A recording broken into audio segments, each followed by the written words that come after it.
This channel does not promote any violent, harmful, or illegal activities. All content provided by this channel is meant for an educational purpose only. Brought to you by V-Guard, co-powered by Sensodyne ও Bhimal, বলো কথা কেশরী।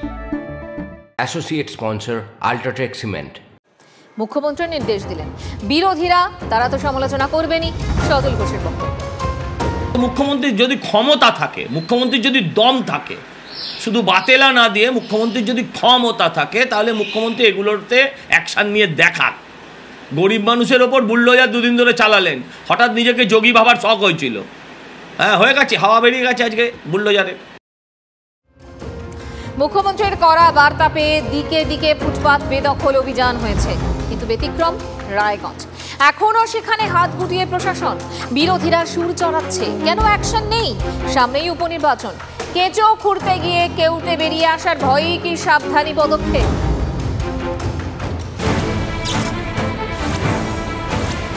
ছবিগুলো উত্তর দিনাজপুরের রায়গঞ্জ শহরের, নামেই ফুটপাত। সেখানে এখন পথচারীদের নো এন্ট্রি। কার্যত পুরো ফুটপাতটাই চলে গিয়েছে ব্যবসায়ীদের দখলে। হকার নয়, সেখানে স্থায়ী ব্যবসায়ীদের দখলদারি।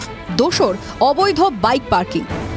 মুখ্যমন্ত্রীর নির্দেশের পর যখন রাজ্যের বিভিন্ন প্রান্তে ফুটপাত দখলমুক্ত করতে উদ্যোগ নিচ্ছে প্রশাসন, কিন্তু রায়গঞ্জ শহরে সেই চিত্র কেন চোখে পড়ছে না, সেই প্রশ্ন উঠছে।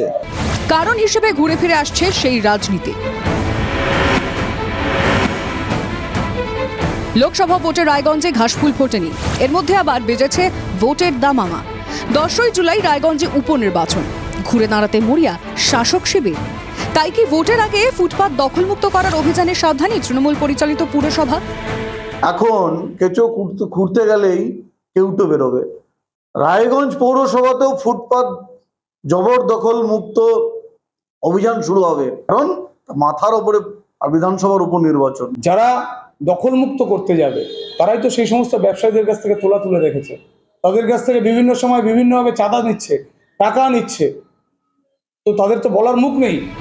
রাজ্য জুড়ে অভিযান চললেও কেন অ্যাকশন নেই রায়গঞ্জে? কেন নিষ্ক্রিয় পুলিশ পুরসভা? বিস্ফোরক অভিযোগ করছেন বিরোধীরা, যদিও তাকে আমল না দিয়ে শাসক শিবিরের দাবি। এমসিসি চলছে, এখানকার জন্য সেই নির্দেশটা এই মুহূর্তে লাগু এই জন্যই হচ্ছে না। এমসিসি উঠে গেলে নিশ্চিতভাবে আমরা আবার দোকানীদের কাছে যাব। ভোটের জন্য কোনো কাজ থমকে থাকবে না, বার্তা মুখ্যমন্ত্রী। কিন্তু কেন রায়গঞ্জে এই ছবি? ফুটপাত দখলমুক্ত করতে কেন উদাসীন প্রশাসন? বেআইনি কাজ মানলেও একে অন্যের দিকে আঙুল তুলছেন ব্যবসায়ীরা। আমার কোনো সমস্যা নেই, আপনার প্রশাসন সবার তুললে আমিও তুলতে, আমি স্বেচ্ছায় তুলে দেবো, কিন্তু প্রশাসনকে তুলতে হবে এবং 10 জন করবে। এর মতন আরো দোকানদার রাখছে, সবাই রাখতেছে, ওই জন্য আমরাও রাখতেছি। যখন না করবে আমরা না করে দেবো। পুরো প্রশাসনের নিষ্ক্রিয়তার ফল ভুগছেন আম জনতা, বাড়ছে নাগরিকদের ক্ষোভ। মানুষজনকে হাঁটতে হয় রাস্তার উপর দিয়ে, আর টোটো বাইক এগুলোর থেকে যে কোনো রায়গঞ্জ শহরের বুকে ফুটপাত বলে কিছু নাই। ছাত্রীরা, তাদের জন্য আমরা সবসময় আশঙ্কায় ভুগি যে তারা কিভাবে ঠিকঠাক মতন, যদি ফুটপাতটা ভালো থাকতো তাহলে মানুষের যাতায়াতের জন্য সুবিধে হতো। চর্চার চিন্তায় তবে কি শুধুই ভোট, উপেক্ষিত নাগরিক স্বার্থ? রায়গঞ্জে উপনির্বাচনকে কেন্দ্র করে এখন এই ফুটপাত দখলমুক্ত করা রাজনীতির চর্চার বিষয় হয়ে দাঁড়িয়েছে, কিন্তু সাধারণ মানুষের জন্য কবে এই ফুটপাত খুলে দেওয়া হবে বা দখলমুক্ত করার উদ্যোগ নেবে প্রশাসন, সেই প্রশ্ন কিন্তু বারবার উঠে আসছে। উত্তর দিনাজপুর থেকে ক্যামেরায় মৃত্যুঞ্জয়ের সঙ্গে রূপক, TV9 বাংলা।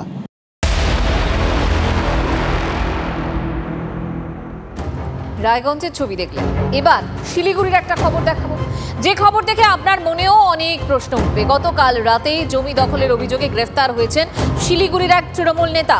দাপট নেহাত কম নয়, তারপরও পুলিশ সক্রিয় হলো কি করে? উত্তরটা আজ পেলাম। মুখ্যমন্ত্রী জানালেন তার নির্দেশেই গ্রেফতার। প্রশ্ন উঠছে, অন্যত্র একই সক্রিয়তা দেখাবে তো পুলিশ?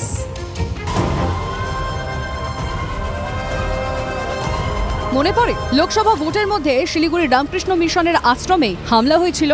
সে সময় জমি মাফিয়া KGF গ্যাংয়ের নাম উঠে আসে। জায়গাটা শিলিগুড়ি হলেও ডাবগ্রাম ফুলবাড়ি বিধানসভার মধ্যে পড়ে। সোমবার এই ডাবগ্রাম ফুলবাড়ির জমি মাফিয়াদের নিয়ে কড়া অবস্থান নিয়েছিলেন মুখ্যমন্ত্রী।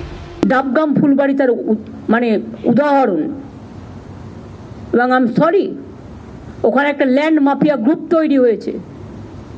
তারা গভর্নমেন্টের সব জমি কাওয়াখালি থেকে শুরু করে বিক্রি করে দিচ্ছে।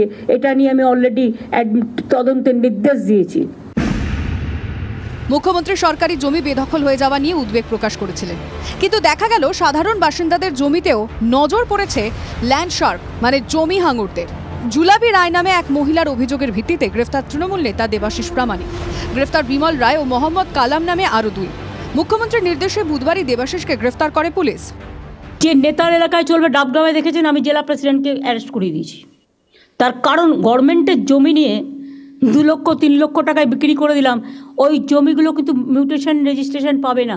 এবং ওখানে আরও কিছু জমি হস্তান্তর হয়েছে, এসজিডি থেকে পুরো লিস্ট নাও, গত 7 বছরে কি কি জমি হস্তান্তর হয়েছে। কে এই দেবাশিস?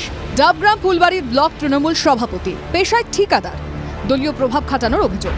রামকৃষ্ণ মিশনে হামলায় অভিযুক্ত জমি মাফিয়া প্রদীপদের বিরুদ্ধে শুরুতে লঘু ধারা দিয়েছিল পুলিশ। মুখ্যমন্ত্রীর নির্দেশ থাকায় দেবাশিসের ক্ষেত্রে সে পথে হাঁটার চেষ্টাই করেনি পুলিশ। দেওয়া হয়েছে ভারতীয় দণ্ডবিধির 307 অর্থাৎ খুনের চেষ্টার মতো কড়া ধারা। কেন? মারাত্মক অভিযোগ আক্রান্ত মহিলা জুলাপি রায়। জুলাপি রায় জমি কাটার চেষ্টা দেবাশিস ও তার দলবলের বিরুদ্ধে। বুধবার জুলাপির জমি মাপযোগ করতে যায় দেবাশিস ও তাঁর দলবল। জুলাপি প্রতিবাদ করলে চড় মেরে গলা টিপে ধরা হয় বলে অভিযোগ। অভিযোগপত্রে জুলাপি লিখেছেন, দেবাশিসের সঙ্গী ঋষিকেশ রায় তাঁর গালে থাপ্পড় মেরে গলা টিপে ধরে শ্বাসরোধ করার চেষ্টা করে। দেবাশিস তখন বলে, এখনই মেরে ফেলিস না ওকে, আমাদের কথা মতো কাজ না করলে তখন দেখব। তোর দণ্ড প্রতাপ নেতা বলে কথা। বুধবার রাতে দেবাশিসকে পুলিশ ধরার পর উত্তেজনা তৈরি হয় এনজিপি স্টেশনে। ভিড় জমান তৃণমূল নেতারা, যদিও বাড়াবাড়ির বিন্দুমাত্র সুযোগ দেয়নি পুলিশ। কিচ্ছু না, এটা মমতা ব্যানার্জি এতদিন 11 সাল থেকে আজ পর্যন্ত ক্ষমতায় থাকার পর আজকে উনি জমি মাফিয়া ধরছেন। দুনিয়ার জমির দালাল ওখানে রয়েছে। এইরকম 1জন বা 2জনকে আমরা এরকমভাবে গ্রেপ্তার করে দিলাম মানে পরিষ্কার হয়ে গেল সব, কখনো না। দেবাশিসের পরিণতি দেখে কি জমি মাফিয়াদের দৌরাত্ম্য কমবে, নাকি কদিন পর আবার যে কে সেই? সবটাই নির্ভর করবে রাজ্য প্রশাসনের উপর। প্রসেনজিৎ চৌধুরী ও নীলেশ্বর সান্যালের report, TV9 Bangla. Brought to you by V-Guard, co-powered by Sensodyne ও Bhimal, বলো কথা কেশরী।